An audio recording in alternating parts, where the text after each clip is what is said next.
When Hashem blew into Adam a living spirit, that was the recreation of man. Yom Haras Olam. That's known as the day of the creation of the world. It wasn't the actual day of the creation of the world where Hashem created Adam. We are not celebrating 5,782 years in 4 days from now of the creation of the world. We are not celebrating Rosh Hashana of the creation of the world. We are celebrating the sixth day of the Bria, when man was created. We're celebrating the sixth day of creation. Yom Haras Olam. Today is the creation of the world. Why? Because man was created on the sixth day, and Rosh Hashana is the sixth day of creation. Rosh Hashana was really the creation of the world, happened on the 25th day of Elul. And the sixth day of creation was Rosh Hashana, when man was created. That's considered to be the birthday of the world, but it's not the actual birthday of the world. It's the crowning moment of the world when man was created. That is Rosh Hashana. That is what we're celebrating. An hour afterwards, he sinned with the tree, the esrog that he ate with Chava. It wasn't an apple, it was an esrog, says the Gemara. Or it was a grape, or it was a piece of wheat, or it was a fig, but it wasn't an apple. We don't judge our lives by a 16th century Italian Renaissance painter who painted Adam and Eve with an apple. We go to the Gemara. The Gemara says most likely it was an esrog, the most beautiful fruit. At that moment when he was created, that was the moment of Breshis bara Elokim es hashamayim es haaretz. That was the moment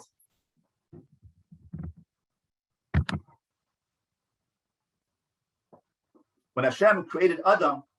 That was the creation moment. That was the first pasuk of the Torah. Breshis bara Elokim es hashamayim es haaretz. In the beginning, God created the heaven and the earth. Says Rashi, Breshis bifil reshis, for the beginning ones. Who is the beginning ones? Kal Yisrael. Who is the beginning of that? Adam Arishon.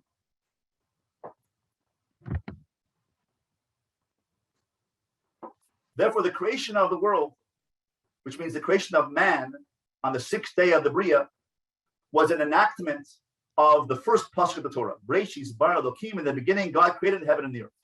That was a creation moment. That's the first pasuk of the Torah. When man made his mistake and ate from the esrog with Chava, he went down to the second pasuk of the Torah. The Aretz haisat sohu vavahu, the choshech al pnei samon, ruach elokim merachefes al pnei hamayim. When he sinned with the esrog, he left the first pasuk of Breshis bara Elokim, the image that he could become as a new creation, a servant of Hashem. And he went down to the second pasuk, which is, and the world is astonishingly empty. Sohu vavo v'choshech, and darkness al pnei samon, on the face of the deep. That was his second pasuk. That was his sin. When he did tshuva, was banished from the garden, he went back to the first pasuk. Breshis bara Elokim es hashamayim haaretz. When Hashem created Cain and Hevel, the potential for the world, potential for greatness in the world, children, that was the moment of Breshis bara Elokim es hashamayim haaretz. In the beginning, God created heaven and earth. When Cain killed Hevel, the world descended to the second pasuk. Sohu vavohu, the choshech al pnei sahom. Null and void, astonishingly empty. The choshech and darkness in the face of the deep when Cain killed Hevel. Did the world end then? When Shes was born, Adam and Chava did not end the world, but they continued to have a child. And they had Shes. And from Shes says the Gemara, Hushta Sa'ulam, the world was reestablished. That was a return to the first pasuk of the Torah. Breshis bara Elokim es hashamayim es haaretz. Noach was Breshis bara Elokim. In the beginning, God created heaven and earth, a tzaddik, a righteous man. The generation of the Mabul, the flood, was back to Sohu vavohu v'choshech al pnei sahom, darkness and astonishingly empty on the face of the deep. When Noach came back out of the teva and had the olive leaf in the mouth of the Yonah of the dove, the world was restored to Breshis bara Elokim es hashamayim haaretz. Generations of Enosh, of idol worship, 10 generations from Noach to Abraham. the world returned to choshech al pnei sahom, so vavo v'choshech, darkness on the face of the deep. Avram was born, and there was a moment of Bereshis bara Elokim es hashamayim va'aretz. Yishmael was born, the world was restored to so vavo v'choshech al pnei sahom. Yitzchak was born, and the world returned to Bereshis bara Elokim. Yaakov and Esau, when Esau was born first, the world returned to so vavo v'choshech al pnei sahom. When Yaakov Avinu was born, the world returned to Bereshis bara Elokim es hashamayim va'aretz.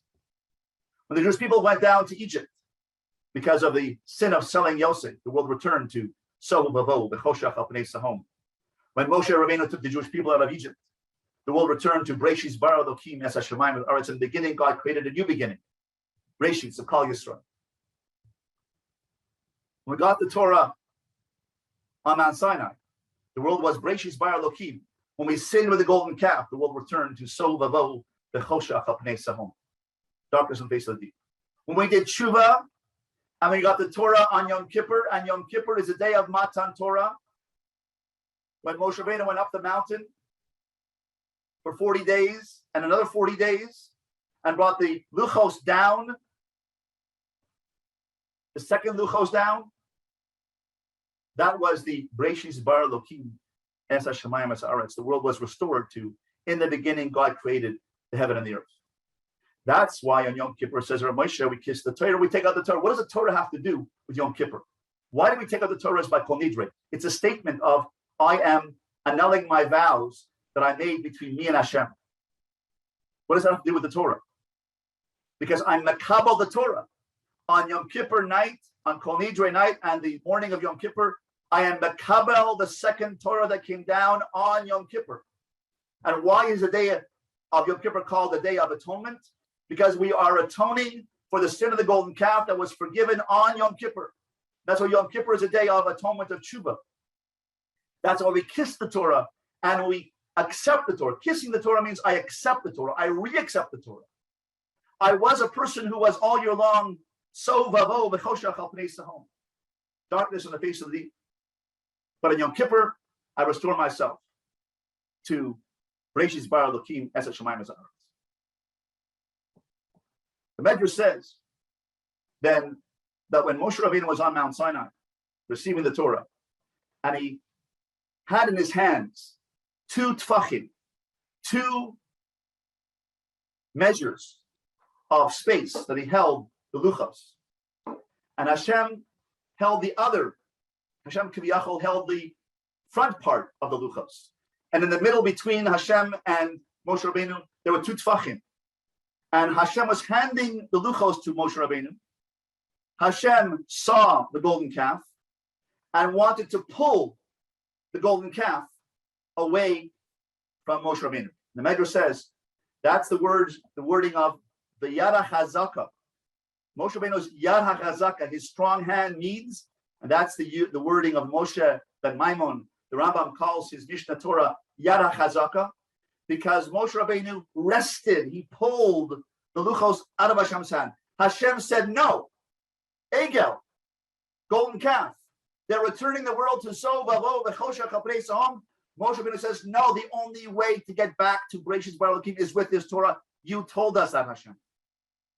And Medrash says that Moshe Rabbeinu pulled and wrested the luchos out of the hands Kiviyachol of Hashem and said, the Torah belongs here.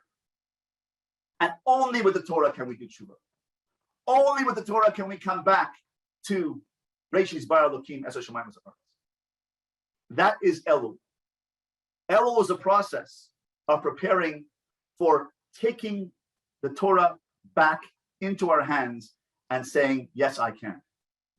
I can restore myself and my family to Bereshis bara Elokim es hashamayim va'aretz.